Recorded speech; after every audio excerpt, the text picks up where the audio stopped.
Mheshimiwa wa mtandao wetu wa Mokenya TV, mahali popote ulipo, natumai umzima ubuheri wa afya. Nikusalimie tu hujambo. Nami penye nipo si kwema sana, kwa sababu habari ambayo imetufikia katika meza yetu ya habari ni ya kushangaza bakubwa, kwa sababu magari mawili kufikia sasa yanathibitishwa kwamba yameweza kuchomwa katikati mwa mji wa Nairobi wakati maandamano yanaendelea katika eneo la CBD, Central Business District, katika mji huu wa Nairobi. Kabla nizame kwa undani, kuna picha naomba nikuonyeshe vile hali ilivyo, kwa sababu ni habari ambayo imetufikia katika meza yetu ya habari.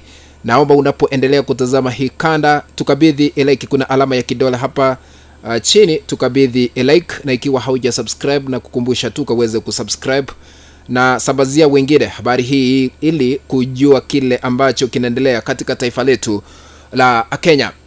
Wakenya tarehe 12 mwezi wa 6 mwaka huu 2025 waliamuka vizuri, lakini punde si punde maandamano yakaanza rasmi katika mji huu wa Nairobi CBD, ama katikati mwa mji wa Nairobi.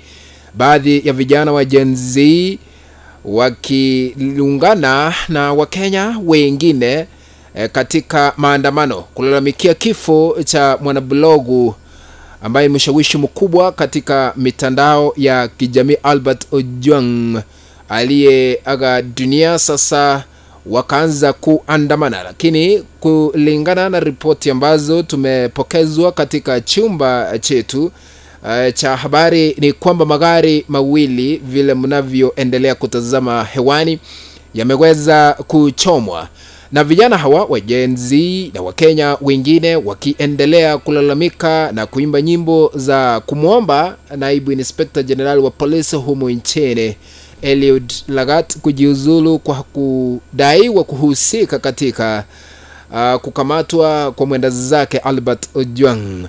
Na kufikia sasa maandamano hayo yaliweza kutanda Moi Avenue hapa na pale. Maandamano hayo yakazidi kutanda katika barabara ya Harambe Avenue, kisha baadaye Haile Selassie Avenue. Maandamano yakatanda barabara kufungwa Moi Avenue, Harambe Avenue na Haile Selassie Avenue. Maandamano yakaweza kushika kasi, na kufikia sasa habari ambayo tunapokezwa kutoka Wizara ya Usalama wa Ndani, wameomba Wakenya kuwa na utulivu wakati uchunguzi wa kina forensic investigations zinapoendelea kufanywa ili kujua wahusika wakuu waliohusika katika mauaji ama kupiwa kwa mwanablogu Albert Ojwang. Na kulingana na ripoti ile ambayo iliweza kutolewa na wale ambao waliweza kufanyia mwili wa mwenda zake uchunguzi, ambao tunawaita wana patholojia, wanasema ya kwamba maumivu yaliweza kuonekana, na inadaiwa kwamba mwanablog huyu Ojwang aliweza kupiwa na kupata majeraha katika kichwa chake, kisha baadaye kwa shingo na sehemu zingine za mwili wake. Ripoti ambayo inathibitisha ya kwamba kumalizika kwa mwanablogu huyu ni kumaanisha aliweza kupokezwa mashambulio makubwa.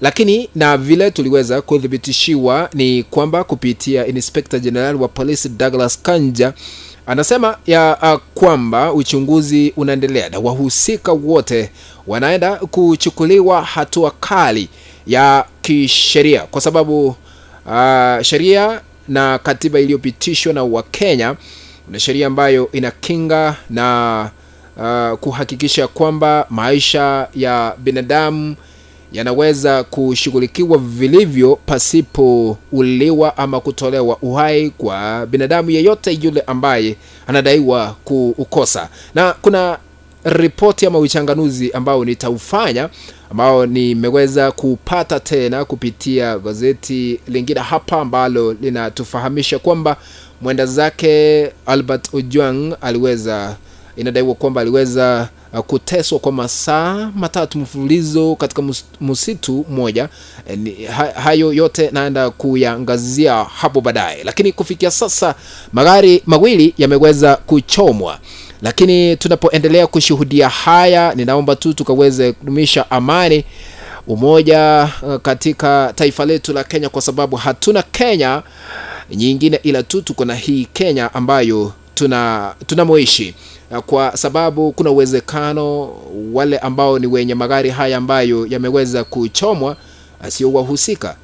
Na ukweli halisi wa mambo, hali si hali katika mji wa Nairobi wakati maandamano haya yaliweza kutanda katika barabara hizi ambazo nimeweza kuwafahamisha. Na tunafahamishwa ya kwamba kikosi cha jeshi, ukipenda GSU, na wanapolisi wa kawaida wameweza kuhakikisha kwamba hali imetulizwa, lakini vile hali inaonekana mambo si sawa kabisa. Lakini tunaomba amani kaweze kudumishwa katika taifa letu la Kenya. Kufikia hapo sina lingine la kuendelea kufahamisha ila tu magari mawili yameweza kuthibitishwa kuchomwa katikati mwa mji wa Nairobi CBD, na maandamano yakazidi kutanda katika barabara Moi Avenue, Harambe Avenue na Haile Selassie Avenue. Hayo ndiyo yanaendelea haswa kwa maandamano yale ambayo yanaendelea kulalamikia kifo cha mwanablogu ama yule ambaye ni mshawishi mkubwa katika mitandao ya kijamii Albert Ojwang, huku familia nayo ikidai haki kutendekwa ama haki